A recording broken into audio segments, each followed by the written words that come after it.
In this video, Compliance Assurance explains how to complete the company and site information fields on the Method 9 Visible Emissions form.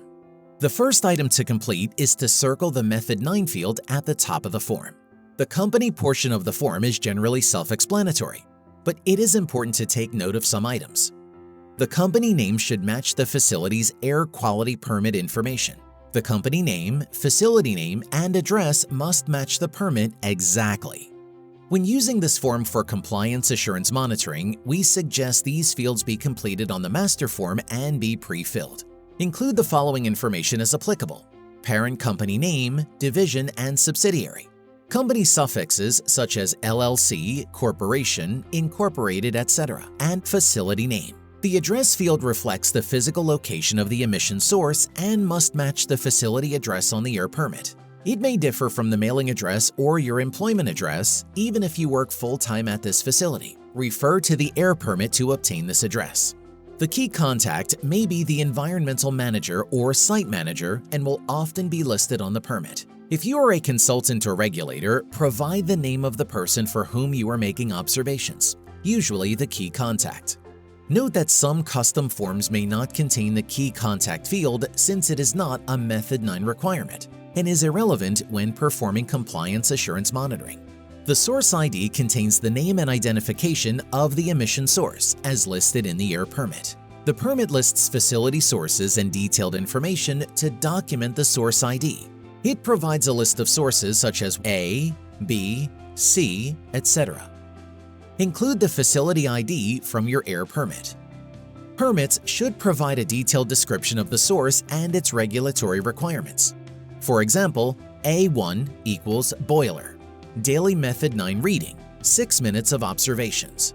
If your employees have nicknames for the emission source, we recommend including those terms on the form. A photo of the source is helpful to ensure the correct equipment is being observed.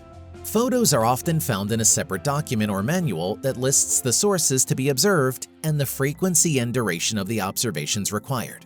The next section of the form describes the process and control equipment. The process type is required of Method 9 and the information will vary depending on the purpose of the reading. VEO readers act in different capacities with varying requirements for their observations. Facility staff perform readings to ensure Title V compliance, also known as compliance assurance monitoring. Consultants complete Title V readings or perform new source performance testing, also called NSPT. Regulators perform observations during an annual inspection or after a complaint to ensure compliance.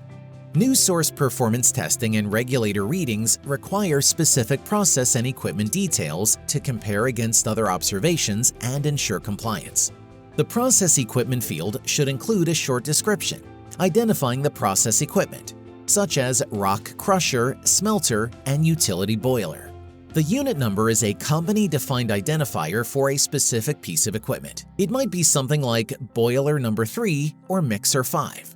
Operating mode information may need to be obtained from a plant official. This information varies and can include the current operating rates, type of batch process, or how the equipment is operating, such as number of tons per hour, half rate, or bypass mode. Specify the type of control equipment used after the process equipment to help mitigate emissions from a given source. Control equipment may include a scrubber or dust collector or good combustion practices, also known as GCP. The operating mode is usually supplied by the plant manager because they determine the mode based on production conditions at a given time. Operating modes can include automatic, manual, and bypass.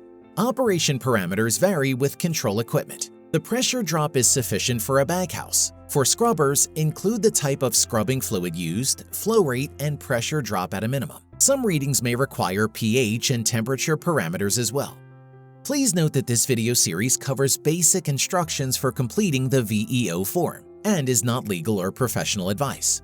Contact your environmental manager or legal team for advice about your specific situation. Compliance Assurance offers technical consultation upon request. Continue watching the series to learn how to complete the remainder of the form.